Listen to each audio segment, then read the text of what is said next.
Hello and welcome to another episode of On the Floor with Wayne and Rob. I'm Wayne Highlander, Director of Adhesive Sales for Bona Adhesives. I need a vacation. Sure? I need a sure vacation, about that? Rob. You sure about that one? Well, that's funny you said that, Wayne. We are going on vacation. I'm Rob Johnson from Bona Training. You know, we say we're going on vacation, but I think only you are really going on vacation. I think I'm still working. So, I haven't planned a vacation yet, but okay. Well, we say we're going on vacation. That sounds normal. Normal Yeah. people do that, right? yeah, some of them All right. do. All right. Well, here's an episode I really think you're going to like. Hello, welcome to another episode of On the Floor with Wayne and Rob. I'm Wayne Highlander, National Sales Manager for Bona Adhesives. And I'm Rob Johnson from Bona Training. How we doing, Rob? I'll tell you how I'm doing, baby. Ask me what I did this morning, or one of the things I did this morning. What did you do this morning, Rob? I booked a flight for a freaking school, baby. I don't even know how to book flights anymore, man. I got an Uber app. A lot's changed, man. I bet. I'm going to have to relearn how to use my Uber app. Oh, my God. Which I'm mad at Uber anyhow. What did Uber do to you? Well, Now, before you go into this, remember what you said a few weeks ago. What did I say? You're listening to yourself, you kind of sound like an a-hole. I think I said I sounded angry. I don't think I said I sound like an a-hole. No, it was off camera. You said that. Yeah. Oh, okay. Oh, yeah. Then certainly I must have. So we don't want people to think of it. We want everybody to love you just like we do. So go ahead. What did Uber do to you? Now you have an opportunity to tip them. And before you didn't have to. It was rolled back into the fee. I don't mind paying a tip. I just give me what the thing is. I don't want to pay a tip because I overpay people. You know, Uber, you know that they judge you too? Like you get an Uber ride, you get like a rating. You know how you rate drivers? I didn't know that They rated us too. Yes. And I looked at my rating. My rating should be off the charts because I do tip well. I mean, I do. But I looked at my rating and it was less than perfect. And I kept going back in my mind, how could somebody have not given me a perfect rating? I'm so charming. And I'm always making great conversation with people and everything on the Uber ride. And then I figured it out. I think maybe it's the people that are with me. You know what I mean? Like when I bring someone with me, it's them. It's them. Yeah. Right. No, absolutely. Right. I can see that. Well, congratulations on booking your flight, man. I know that's something you've been talking about for a long time, man. So great. Yep. We're Mike's first school back. I think D is doing one next week in Texas, and I'm doing one in 2 weeks down in Marietta. So nice. We are back on track, baby. And then April, May, and June, we are just slamming. So when are you coming to Nashville? I think Nashville is June. Okay. I'll check it out. I got to get down there. Well, you're this close. I can't let you get by without me going over and saying hey to you anyhow. Yeah, I know why you come to the Nashville schools when I'm there. That chicken place down the road? No, you just like to steal a little of my thunder. You know, God forbid I get a little audience of my own. Yeah. Nope. You notice I wait till walks Wayne. I see the look in their eyes. I remember one student a couple of years ago, he goes, Is Wayne coming? And I said, listen, Wayne is now a corporate stooge. He does not care about you anymore, okay? I'm your daddy now. I'm your daddy, not him. You know, I usually wait till about an hour and a half into your class so I show up. That way, you make you feel like the opening act. You know. No, I'm happy for you, Rob. I know it's a big deal. I'm the Leonard Skinner to your Rolling Stones, huh?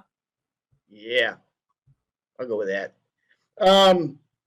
You know, we are a team here on the podcast, and you know, we are it's a lot of people it's myself and you and Tristan that helps us out on all the editing and everything. And certainly Eileen is a big part of the podcast. She helps us out tremendously and in marketing. And so no matter what happens on this podcast, we're a team. You always take care of your team. And I don't care how many people come to me, man, and go, you know what, you need to lose Rob. I won't do it, Rob. I just, the hundreds of fan mail that I get that say you should have your own podcast, I'm just not going to do it.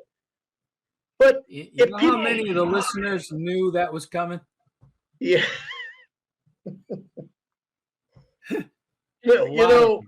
A lot of them knew that's coming. We're a team, so I always have your back, and I know you always have my back, and what have you. But if anybody listened to our Potpourri podcast, maybe it's a couple weeks ago now, and they tuned into that, and they heard the Larry Nichols interview. And it's not like, one show with Larry's enough, but we had that the week before, and then you tune in into Potpourri, and then you hear that Larry. If you tuned in early in the morning, you would have heard that podcast over again. If we're going to double up on a podcast, yeah, that's not the one to do it. Let's double up on the play-by-play or the marketing one, but doubling up on the Larry one. Yeah. Hey, I love Larry like a brother, but once is enough. And I'm not going to throw Eileen. Nothing personal, Larry. I'm not going to throw Eileen under the bus for this. I'm not going to do it. I'm not going to say that she made a mistake and didn't record the podcast under the right one.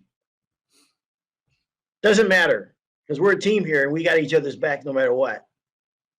So you're blaming all of us for that? No, I'm just not going to blame Eileen for that. You just take it. Does Eileen want to get on and defend herself a little bit? Or now we have a new way to send messages. I can't wait to see the message she sends you. She sends you. Oh, it's fixed now, she said. So yeah, if you listen to that podcast and you turned it on and went, what the hell? This was a podcast last time. She fixed it later in the day, but in the early morning, it was a wrong podcast. So anyhow, if you didn't hear that one, the proper one, that is up and running now. So our apologies on behalf of Eileen. All right, Rob. I give Eileen a hard time. She's always so good at everything. She'll take it in good stride. Rob, what are we going to talk about today? All right, Rob. So there's a meme going around, or a thing going around, is tell me you're a Dodgers fan without telling me you're a Dodgers fan, or what have you. Tell me you love cake without telling me you love cake. So you were talking about doing one. Tell me you're a floor man without telling me you're a floor man, right? We might as well get on a couple of young hip guys like us and get on the latest urban craze. Absolutely. All right. It's funny that meme is coming out there, because at the opening of every school, that's what I'm talking about. And I always make the crack, like, you can always tell a floor guy. Always. You can always tell a floor guy. He's walking around with his head down, and he sees everything. Right? Yep. He sees it all. H joints, stair steps, halos, right? He doesn't miss a beat. Nothing. I remember I was in Boston one time. You ever see a bird dog point when it gets on a scent, it gets on birds? I was in Boston and I was with my cousin, and we were on vacation, and we're some historic part of town, and just all of a sudden I hear an edger like the next block away. And I had that high-pitched whine of that edger, man. And I said, there's somebody who's edging the floor right now. And he's not in the floor business. He don't know, whatever. We're on vacation. And I said, I got to go, man. I got to follow this sound. So we followed the sound, all the way up to the second floor of an apartment. Sure enough, there's a couple guys in there, floor guys doing the floor, and I was shooting the breeze with them. But, that's I can't believe it happened here in Boston, because we were at a sport meeting in Boston, and me and Billy and a couple of the other guys, we parked downtown in a parking lot. paid parking lot. And we get out, and I swear to you, about a block away, about 8 stories up. Now, this is the middle of the summer. About 8 stories up, Billy and I get out of the car and just looked at each other and started laughing. I mean, it was probably 9 o'clock at night, and the windows were open, and there's nothing like the sound of an edger. And yeah, we were about a block away. Yeah. Yeah. Like you ever do this though? We were about a block away too. Yeah. You ever do this though? This happened to me. It was very disappointing, man. I was visiting my sister-in-law in Indianapolis, and she had a house there, but she was looking to buy another house, and we were just happened to be there with her for a few days, and she went up to this housing area with her, new home, new development. And I saw a floor van outside, and there was a couple guys laying a floor in there. And I thought, oh man, cool. I mean, I go in there, and at the time I was a contractor, go in there and talk to the guys, man. It's, see how they do it in Indianapolis. And I went in there and I go, hey man, you guys doing floors, huh? And you go, yeah. I go, yeah, I'm a floor man too in California. And they go, whatever. And I started asking them, how you do things and whatever, and it was like nothing. They could care less. And well, shoot, man, I was excited, man. I want to see, what do you guys do different? How all these different things that you might do different than we do, and they weren't having no part of it. Nothing. What kind of floor man is that? What kind of floor man would be like that? I don't know floor guys like that. They got no passion. Do you? Well, I'm from the Northeast. Okay. There might be a couple. Okay. There might All right. be a couple.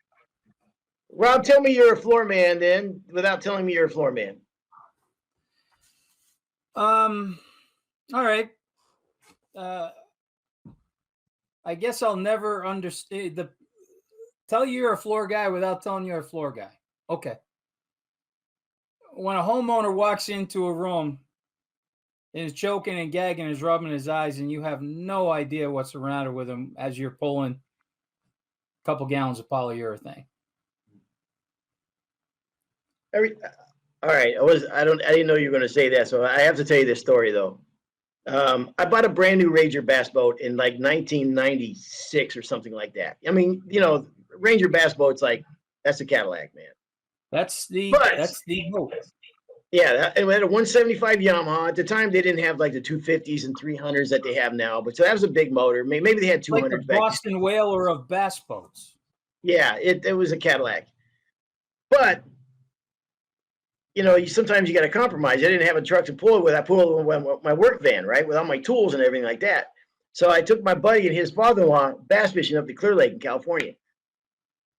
You don't remember the old wood filler? They probably didn't have it in your part of the world. Goupon, which smells. It's lacquer-based product, right? So I had probably 3 or 4 cans, some open, some not open. One spilled over probably, and a bag of sawdust back there. And there's no chair in the back for the dude in the back, right? Because you don't need a chair back there. And I pick him up at like 4:30 in the morning. We're going there, and the first thing the guy gets in, he goes, "Man, what the hell's that smell?" I said, "Oh, it's just lacquer thinner, man. It's no big deal." And he's back there. And now later I see him covering his face with a scarf and everything. And then we go around the corner. He goes, "Would you guys mind rolling the windows down, man?" I go, "Yeah, sure." So we roll the windows down. We go around the corner, the dust bag, got him with the dust. I don't know if the dude's ever had a worse. It's a 4-hour drive to Clear Lake from where we lived. And that poor guy has never smelled lacquer in his life, and very distinguished gentleman type of guy. But hey, like I said, sometimes you got to compromise, man. Well, you know the deal, right? You're pulling a coat of poly. Maybe you're into your 3rd or 4th room. Homeowner sticks their head in, just want to take a look. Yeah. And they are gagging and choking and rubbing their eyes. And for the life of me, I used to think, boy, this person's a little kind of a snowflake, huh? You can't really. Yeah. It's scary that you don't smell it anymore, but I got a lacquer story for you. Back in the bowling days, a lot of lacquer. We used tons and tons of lacquer. You know the story. I might have even told this story before, but what the hell? You got a lacquer one, I'll give you my lacquer one.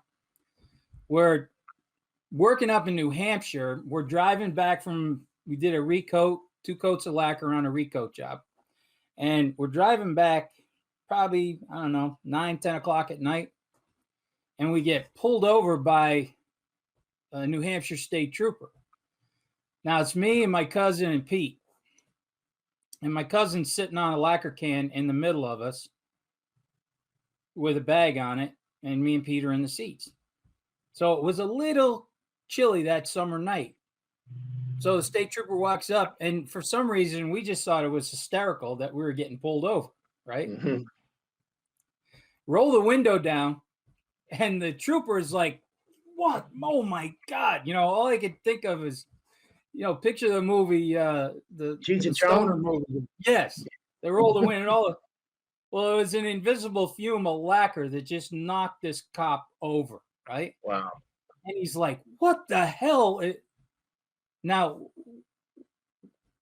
I asked him why we had pulled over. He goes, because you're doing 40 miles an hour. It's a 65 mile an hour. He goes, there's something wrong with the truck.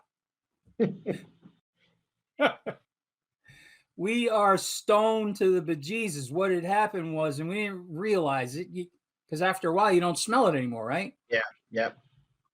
You used to puncture the 5-gallon pails with a hole so they pour right easy. Mm-hmm. Well, my cousin didn't cover the hole. So every time he'd hit a bump, he's like pumping that 5-gallon, and it's just pumping lacquer fumes into the cab of the truck. But we don't smell it anymore. And we're like completely stoned to the gill. Good thing was it was back in the 80s when, people were kind of cool, right? So the guy says, how much further you're going? I forget how far we were going. He goes, okay, I'm going to turn the lights on. You just stay right on my ass, okay? He drove us to the hotel. Wow. He knew where a hotel was. We got a police escort to the hotel. And, of course, stoned to the bejesus, just laughing like hell the whole time, right? Wow. And pulling into the hotel. We didn't stay in hotels. We stayed in motels. Remember motels? Yeah. Oh, yeah. You heard of those motels? Yeah, Absolutely. we were staying at the No-Tel Motel, right? Well, I'll give you the flashing lights. I'll give you a serious lacquer story then too, because it is no joke. And I don't know who these poor fellows were. I think I want to say it was in could have been in the Indiana area, but I won't, or maybe Missouri. I won't swear to it. But anyhow, box truck, guys driving down the road, 3 or 4 employees in the back of the box truck, lacquer back there. Guy lights a cigarette, and the lacquer goes up in flames. Guy driving down the road obviously doesn't see, it's a big box truck, and they're fighting for their lives back there. And I don't know if it killed them. I know it seriously at least burned some of them. It may have killed them. I don't know. But so that's no joke. So consider that. Lacquer's a dangerous animal, man. We want to get on a thing about lacquer, but yeah, it is no joke, man. Some of them finishes out there. So. Yeah, anybody who's been to my school knows the story. My great-grandfather got killed in the lacquer fire, so that's why every part of our school, big part of our school, is fire safety. Yeah. Even on how to properly wear a operator's belt, so you're not tied into the machine. Yeah, let's try to bring this back around to the fun stuff. Yep. All right. So that's mine. That's my first one. Okay. No, it's not a skin condition. I rub my knuckles on the floor and on concrete and wood all day long. You ever look at a floor man's knuckles and the big calluses on them? The biggest I've ever seen, and I've seen some guys out there with some big calluses. I used to, but they've pretty much gone away now, and I never thought they would. But my uncle Stan had huge, those nice soft stooge hands now. Yeah. And my uncle, I remember my uncle, like I said, he was like 54 or 56 years in the trade, and it used to bother him. He goes, when I get done doing this, I think I can have these taken off or whatever. I go, dude, that's a badge of courage in my eyes, man.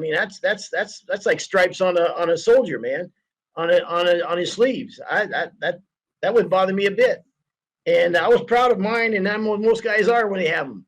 But as I told you, he taught me to work with my palms on the floor instead of my knuckles on the floor because of what happened to him. And later in life, I got carpal tunnel syndrome, whatever. And so I would alternate back and forth. But yeah. Did you just call it corporal? I probably did. Carpal tunnel syndrome. Corporal. It's not as bad as captain or major tunnel, but corporal tunnel. Yeah. Well, he had Yeah. Yeah. He I had think it's Captain tunnel. carpal. It might be carpal. I think it's carpal tunnel syndrome. I think it is carpal. But you know Yeah. what? From now on, I'm calling it corporal. You gonna go with that? I'm All right, going with cool. corporal. I think corporal sounds much better. Absolutely.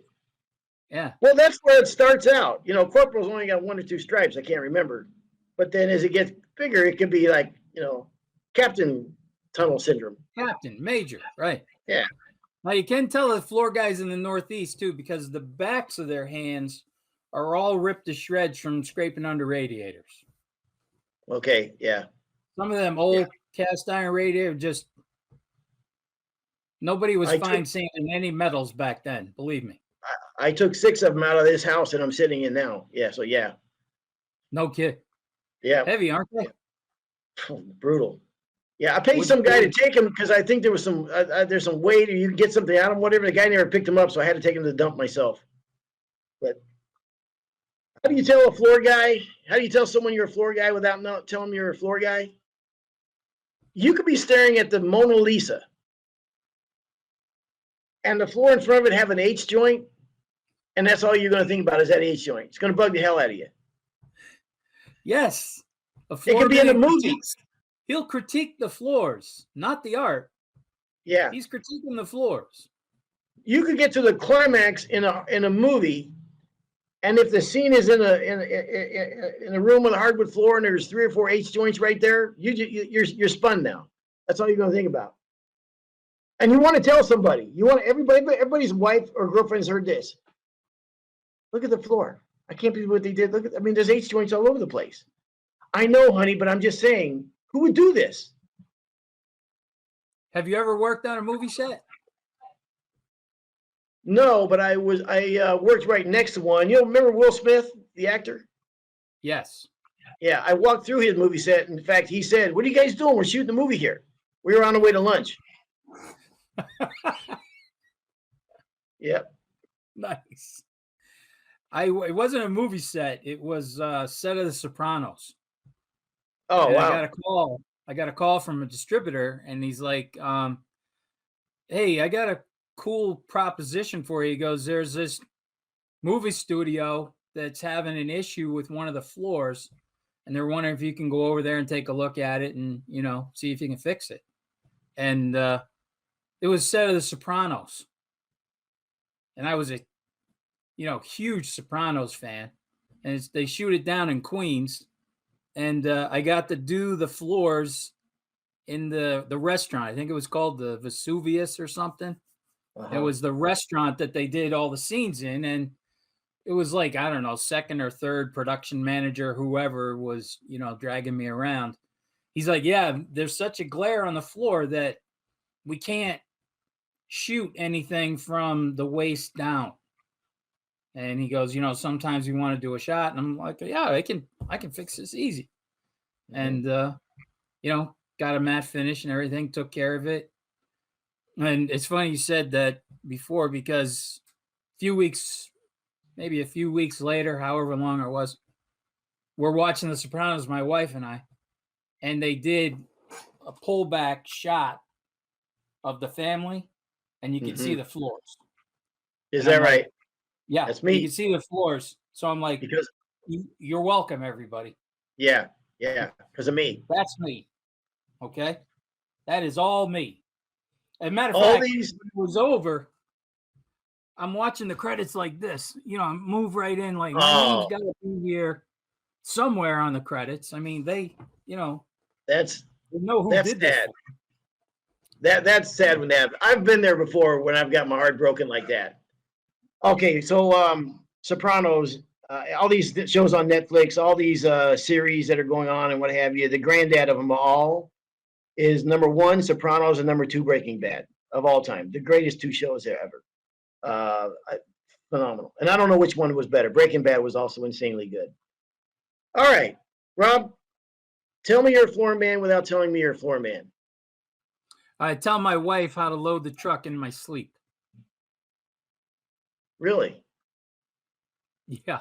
Did she help you load the truck? No. Are you just dreaming? No.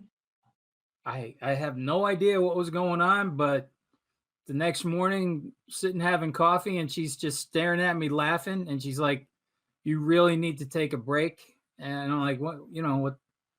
I'm kind of rushing. I got to get out the door. And she's like giving me a hug and telling me, you need to slow down. You need to take a break. I go, "What's the matter?" She goes, "Last night you were sound asleep and told me everything to put in the truck for today's job." Oh, nice. Nice. That's She goes, funny. "You were just babbling on about paper and buffer and that and that." And so I looked at her, I go, "Well, did you get it done for me, or do I have to go do that too?" I mean, you remember at the end of every job or for the day, you pick up a piece of wood, a piece of 2 1/4, and back in the days, it was usually a piece of 2 1/4 inch, and you got your pencil, and you're writing down what you're going to need for the next day. I got to bring the planer for tomorrow because of this one thing. I got to probably stop by and pick up something else that we don't have on a job or whatever. Spline, we need spline tomorrow. We need 136 feet of spline. Let's make sure we put that in the truck. Yep, I remember well. Wayne, tell me you're a floor man without telling me you're a floor man. I have a pretty healthy disdain for electricians. What the hell is it? They got these. Every school, that was the guy, and a lot of the students disagree. They go, no, painters. And I go, I said, yes, I will give you the painters. I said, but to me, my number one guy, I'm so happy you said that. My number one job site enemy is electricians. I'm not sure who these guys think they are. Yeah. Dragging their ladders and snipping their wires and leaving everything. I it's not that I like painters either. It's just that I respect that they're working their butts off, and they're up and they're down and they're doing all these different things, and they're like us, man. They're doing a lot of different things on the job. But electricians probably got a pretty easy gig, and you can't take them wires that you snipped and just sweep them up at the end of the day. How insulting is that, man? Yeah. Pick up after me. Yeah. Pick up after me. Yeah. Yeah. Oh, that disdain goes for carpet guys too, by the way, and plumbers and pretty much every other trade that was on the job except for myself.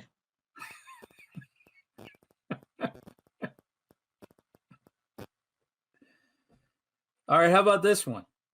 How about the guy who can't stop looking at the stair steps in the H joint in the restaurant? That's so bad he loses his appetite. I got a pretty healthy appetite. I wouldn't let it bother me to that point, but yeah, I totally get it, because you want to just call the guy and go, "Dude, what were you thinking, man? Come on, have some respect for the trade." There was a place that my brother and me and Pete used to always go for breakfast. When we could go out for breakfast. Remember those days a long time ago, a few years back? Yeah. And they had the floors done, which really blew me away that they had the floors done. And Pete and I never even thought to maybe, give him a business card or a heads up or whatever. And just couldn't believe how bad the job was. To the point where I asked the waitress, "Did he pay for this? Did he pay the guy for this?" Wow, that's I mean, rough. even she started pointing things out. The waitress. You ever have a guy? And this is California, so California's the big cities and it's more impersonal. But I had a floor guy one time doing the floors of the house 2 houses down from me, and to me that was like, I'm now getting in my van and I'm driving 40 miles away to do a job. This schmuck that lives 2 houses over from me. I mean, I'm right here. I was going there. Is that the worst thing in the world? It absolutely is. Driving Yeah. down your own street. Yeah. You want to walk down and go, "Look, I know Yeah. what I do for." We might not know each other. Yeah. But I know But come on. that there's a floor guy on the street. You people are Yeah. talking, right? Yeah, that's rough. That's a tough one. That's a rough one. I will give you that. Absolutely. Yep. What's another way, Wayne? You can All tell you're a right. floor man without saying I'm a floor man. I vacuum more than any person you've ever met. Okay. Tell me someone that vacuums more than a floor guy. I mean, and also you think about how many times on a job you ever counted how many times you vacuum on a job, even for coats. And by the way, when I used to, the day of let's say it's 4,000 square feet and it's coating day. The way that I used to do it in my mind, I'm not going there to coat the floors. I don't want to go there with the feeling that I'm going there and I got to get this floor coated today. I departmentalized every room and every step. So when I'm abrading the floor between coats, that's all I care about. I'm going to take this one big room, I'm going to braid that, move on to the next one. And I compartmentalize so it doesn't get overwhelming to me. You know what I mean? Especially if you're there by yourself on a monster job. And then I go announce the vacuum step. I'm not even thinking about coating. I don't care about coating. All I care about now is I want to vacuum this floor perfectly. And how many times you vacuum the floor? Till it's clean. As many times as it takes. You're right. Till it's clean. That's right. Till it's clean. New filters, new bags, vacuum it. And then when I'm done with that, I mix up all the finishes. And then even then I compartmentalize it. I'm doing this room. That's all I care about is this room, which allows me to just, in my mind, just be a perfectionist and just try to drill down this one room, get it flawless. Don't even think about the other rooms. And then work my way through the whole job. But if I go there with the expectation I got to get this floor coated today, to me, I never wanted to approach a job like that. I go there thinking I'm going to go there and I got to braid the floor. That's all I care about right now. I have all my stuff, whatever, and then I go from there. I got off topic there, but that's any other way that I approach it. That's okay. Pete and I used to call it super clean back day. That's what today is. Yeah. Super clean back day. Yeah. I remember one of the best referrals we ever got, or testimonials we ever got, which in one way it didn't upset me, but I'm not going to say disappointed, but the guy said he did a great job on the floor. They did a great job on the floors, but the house was cleaner when they left than it was before they got there. And that was like the big thing, and now this was back in the 80s. So you remember back then, you didn't have the Bona DCS systems and the vac systems and everything. So you would spend half a day doing a real good clean job. I mean, when you really want, windowsills, tops of doors, all that stuff, anything that can drop dust down on the finished coat, right? So you got the Bona DCS system is a complete game changer. When I was talking to Bum about it, it's not that he doesn't spend a lot of time cleaning. It's just he really doesn't have to spend as much time because he's running that DCS unit. So you were a little bit put off that they were more excited how clean the house was in the floor. Yes. That's when it started to, and people were excited about that. When people would see that testimonial, that's where I was going to head back to a little bit. I was going to circle back. Back then, that's where people would not have their floor sanded. Yeah. Everybody was, I don't want to deal with, I heard that can be a mess. I don't want to deal with that. You remind me of a guy I used to lift weights with. And this guy was a monster. Powerful man. This guy was, built like you cannot believe it. Picture Mike Tyson, but more built than that. He was serious in the bodybuilding. But the dude had no legs. He had no legs. He could not grow his legs. He worked out his legs. His legs were strong. But he used to get mad at me because I just pretty decent sized legs. He was way stronger than me. Don't get me wrong. Way stronger. But I got good legs. I had good legs. You got football leg. You got whatever. Leg. Right. So the biggest insult I've never seen this guy more disgusted in his life when we were out one night at a bar or something, and he was talking to some girl. And as a matter of fact, here's how built this guy was. I got him a present one time for Christmas. I got him a sweater, right? Because we're a family. His wife and my wife go out together. Christmas, I got him a present. You open it up, it's a sweater, right? And you bought another man a sweater? Well, my wife probably bought it, but it was I had to get him something, right? Okay. So the wife's leaving everything. He pulls me aside. He goes, "Dude, you bought me a sweater?" I go, "Well, yeah." And he goes, "I don't get up every day and work out like this to wear sweaters, man." And I went, "Oh shoot, man! I didn't think like that." You know what I mean? The You guy should have that bought him built, a pair. You should have bought him a pair of jeans he could wear to the beach. yeah. So anyhow, so we're at this bar, and there's a girl comes up and she goes, "I know what you do. I know what you are." And he goes, "What?" And she goes, "You're a gymnast." And I mean, the guy was disgusted, Oh, man, because they got the upper body or whatever, but the guy had no legs. I mean, every time I think of this guy, I mean, anyhow, your story remind me of that dude. All right. you Uh, just mentioned Christmas gifts,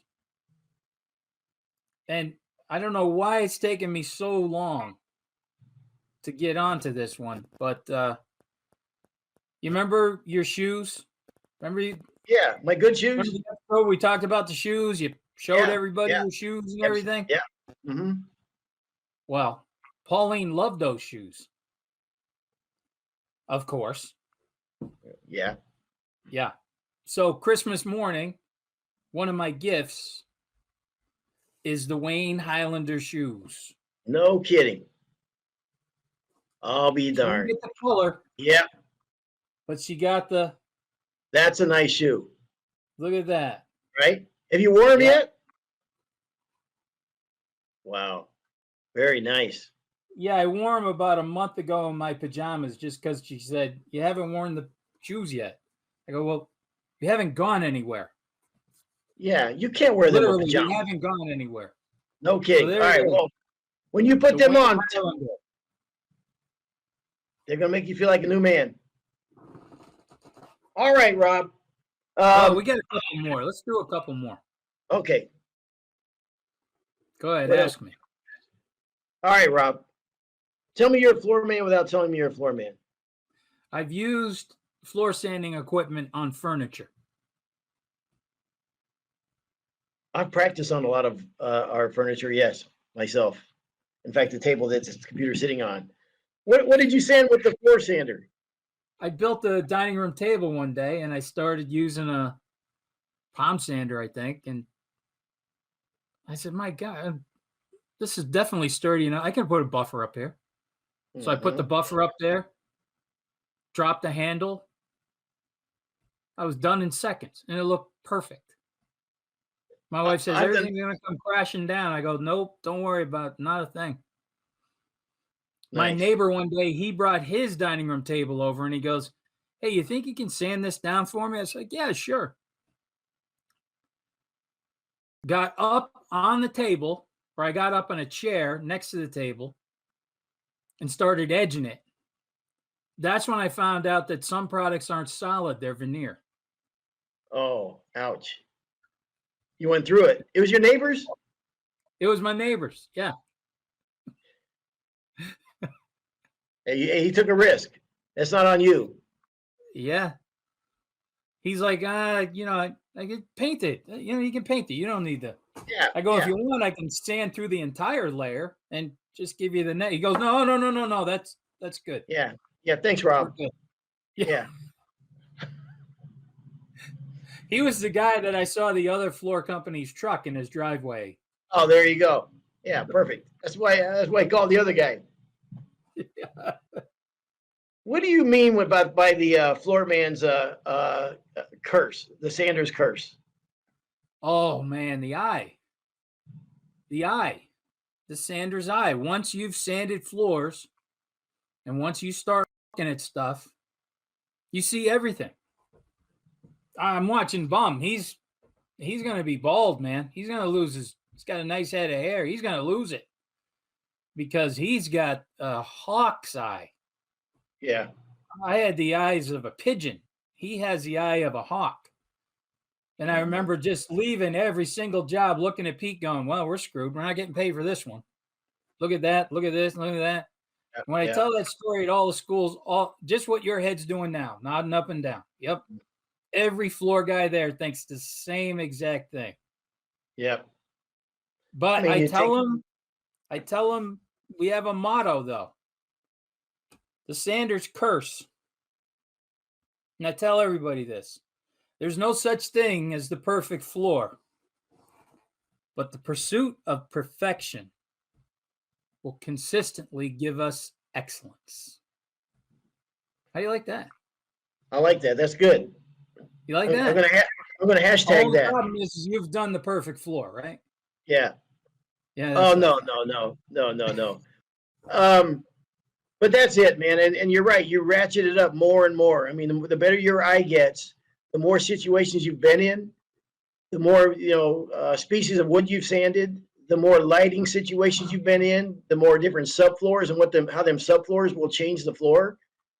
That's why this job is so tough. Is that and you talk to homeowners sometimes and they'll never understand this, but you could take a great floor guy, I mean a stud floor guy on one job, bring him to another job, a completely different situation, completely different direction of the flooring and whatever, and it's a whole nother. The game changes from job to job. It's not like a lot of things where you can do something. Okay, I got it figured out, and now I'll just take that and I'll move it from job to job to job. It doesn't work like that. Every species of wood, every the thickness of the wood, if it's been sanded several times, the how it's aged in the home, the subfloor, the direction of lighting, whether it's perpendicular lighting or parallel lighting, all these things matter, man. They're all part of the equation that make a job. And it's a pain. I just talked to someone who had a problem on a job using a actually I don't no sense he can get into it, but it was just a one-off thing. The guy could do the floors the rest of his life and he'll never have that problem again. He ran into the perfect storm on a job and it got him. So there's so many parts to the equation, man, to being a floor man. I mean, we say it all the time. You got to be a master painter, a master finisher. I mean, there's so many hats you have to wear. And by the way, a business hat also to make money while you're doing all these things in a trade that is harder and harder to get quality help. The demands that are put on the floor guys today, I mean, is amazing to me. I mean, they're a whole different. I mean, we talk about it all the time, and I say it all the time, and the respect that we have for the guys in this trade. To me, I see a guy at the counter, a guy's been around for 20 years. He might do everything differently than I do. But to me, it's almost like NFL linemen, man, or guys, you know what I mean? They're pros. Yeah. And they've all bring their experience to the table. They all got their way of doing things. They learn it the hard way, and they're proud of what they do. And a lot of people could watch them do what they do and never understand how they got there. I mean, and so it is a trade that we love, man, and appreciate the guys who do it and everything. So, listen, we're two schmucks behind this computer right now, just fooling around. But one thing that is that never goes away is it's like an old guy, an old boxer. The last thing to go is the power. His reflexes will go, his stamina will go, everything will go. The last thing goes is power. When you've been doing floors for a long time and everything, the last thing that goes is the passion. It's harder to get down on your knees as you get older. It's harder to work the amount of hours you used to work when you were a kid. But I promise you, the last thing that will go is the passion. So we're just having fun here today, talking about this, and I gave Eileen a hard time at the beginning of this, but if you did happen to get on that Potpourri podcast and it was the last one on there, check it out again because we got it fixed. Anyhow, so there we go. We're just having some fun, and one thing I want to before we shut the show down, not to bring it down, but since we're talking about floor guys who had some passion and everything, a guy that used to work with us at Bona did a lot of training with him and everything, and a lot of people know him out there. Dennis Bradley. Dennis Bradley recently passed away, and I spent many a night talking to him, and he loved floors and everything. But I'll tell you what his passion was. His passion was barbecue. And, I won that barbecue contest that I'm always bragging about. Yeah, Well, yeah. Dennis had coached me through that entire thing. I mean, each round I was winning, Dennis is calling me the day of, the night before, prepping me and everything. And I mean, we used to talk a lot and train together and everything, but we talked a lot about bar. Just had a lot of fun with him. And he had cancer, recently passed away. It was quick when he found out. And, I just want to give a shout out to his friends and family and hope they're doing okay. But he was a good man. I'm going to miss him. It was funny too, Yeah, because the last time I saw him was a year ago, December, and classic Dennis Bradley. He's like, "Oh, geez, I saw him in Cincinnati," and he goes, "Geez, I'm glad to see you here. Try my new rub and my new steak sauce." He just no happened to kidding. have, yeah. So That's that's good. yeah. He was. He'll be missed. He'll definitely be missed. We talk about a brotherhood and what have you, and we respect all our competitors as well. He went to work for one of our competitors, and great industry guy. Really cared about the trade and everything. So you're right. Rest in peace to Dennis Bradley, and our thoughts and prayers with his family. And yep, nice tribute to him, Rob. So thank you. Okay, this has been another episode of On the Floor with Wayne and Rob. Please do stay tuned for another episode.